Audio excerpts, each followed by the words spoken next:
Has your bank put limits on how much money you can deposit onto exchanges to buy crypto? Screw them. SwissBorg's got your back. They've created personalized IBAN numbers, so you can send as much money as you like to buy crypto. SwissBorg. Hello everybody, welcome back. Let's get started. Yesterday's CPI came through 0.3, hotter than expected. It's pretty much a non-event, to be honest, and we saw that reflect on the Dixie. The Dixie had a little spike and a little pullback all in the space of an hour. It's basically a nothing thing, really. There you go, there's your CPI read. Doesn't know what's going on, spinning top candle, really. And back down to the original consolidation trend. We are looking at this on a 1 hourly, down to the old crack trading charts. But basically, there's nothing much to say. The descending triangle on the 1 hourly is going to look a little bit like this, with the 200 exponential on the 1 hourly looking like this. The closer we get to the end of the apex, the more likely it is to have a fake out. And so if that's the case, we've pretty much got the next couple of days at best before it creeps out of this channel and probably fakes out or fakes breakdown. So whichever move it does initially is likely to be the counter move that follows that. And that's my interpretation of that. Right, so that's your Dixie. Let's have a look at S&P, because the S&P is still being held up by tech, really. Not bad, to be honest, on the 1 hourly. But the most important thing to look at would be the higher term timeframes, being the daily, and it's still more or less 65% more likely to remain above this Bollinger Band here, which is 4,454 thereabouts. There's no signals on this one to give it a pump or a trend. But there is still, I would say, relative strength building on this one. No bearish divergence or anything like that. And we've got our golden cross here with a fake breakdown and recovered it. And for the moment, just like the daily, we're looking at this rough area, 4,464 on the 4 hourly. So not bad, not bad. So I'm still looking for further upside on stocks.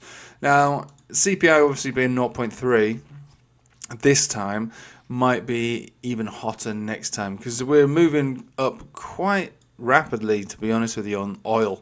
We do have lots of bearish divergence. It's not really doing anything. I'll be looking for it to move up to $93 a barrel before we see a rejection. Again, we've been saying that for a while, so this is what I expect. So we'll just stick with that original analysis because it seems to be working out pretty sweet. So let's have a look at Bitcoin then, and here we go. So Bitcoin is above 26,300, which is pretty good because the line in the sand was back down here. Now that the Bollinger Band on the 4 hourly has hit, it's 25,860. The daily has major support basically just below where we are, 26,070. So as far as this is would appear, it's exactly the same we've been saying the whole time. The bullish divergence likely to play out. We had that big move down with a decent V-shaped recovery now. We're above the Bollinger Band as of yesterday, so we opened above there today. We've got major resistances sitting around 27,150, top of the Bollinger Band range basically, and then the death cross retest on simple moving averages at 27,660. Look, as far as the daily momentum is concerned, it does point towards, move towards, and maybe even at that area. Whether we break it or not is a different story. You can be bullish and you can be bearish, and both could probably agree that a move up there would satisfy everybody, because death crosses, just as golden crosses, get retested very frequently. So that would be 27,600 for a death cross retest to stack some shorts. And whether you're, that's something you want to do is up to you. It wouldn't take long to know if you're wrong to take a position there, a short position. But and if it continued to go on from here, 28,500 being the significant horizontal, really. But to be fair, I think once you're above all the major moving averages, this is an area to get rejected from. But we would actually be looking for significant rise in price all the way back up to previous local highs, and see where we go from there. Given what we're thinking with stocks, for instance, it doesn't really, as far as I can see, the trading environment is actually okay, even though the oil is going up. So just one last little view on the Dixie's higher term timeframes. Golden cross exponential, we'll be looking for a retest and a bounce of that at some point soon.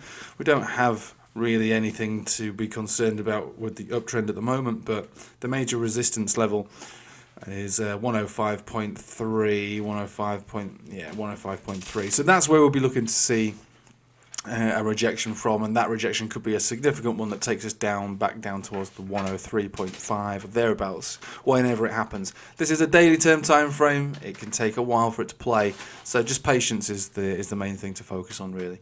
So overall, things actually look quite good. I would deter people from getting too complacent with altcoins, but just a quick update on those who took this position, the RNDR. I'm still in this one at the moment, and I'm happy to continue staying in this. So I took this position on the Bollinger Band, so $1.42. Sorry, and as far as all the time frames are concerned, there's no major shift in momentum outside of the general trend, which is following Bitcoin. It did have a very aggressive V-shaped recovery from the low to the high. Not the biggest, but better than Bitcoin, which is, to be fair, not many altcoins are able to do that at the moment. Everyone's still living in the shadow of Bitcoin, but this one managed to do it. So as far as I can tell, I'm quite happy to remain in this position. There's going to be other altcoins out there that are doing pretty well based on their own merits, but for the most part, everybody's living in Bitcoin's shadows. So if you're looking to trade any charts, it really is just a Bitcoin chart to be traded, unless you find something that's significant. And we find a few. If you join the Patreon, we do 2 live streams a week. We're doing one tomorrow night, and we'll drag ourselves through as many charts as possible. Sometimes we do find a gem that does run counter to the market and has projections that are better than Bitcoin, but for the most part it is a Bitcoin driven market. Right, so I'll leave it with you there. A long story short, it looks quite good. Possible rejection around the upper $26,000 zone for Bitcoin, but a closure above there would also give us a pump signal on a 4-hourly, with the Ichimoku cloud would also be trending above all major moving averages on the 4-hourly. Then that'll give us enough power, I think, to reach those targets on the daily. Right, thanks for watching. Hope you have a nice day. Take it easy.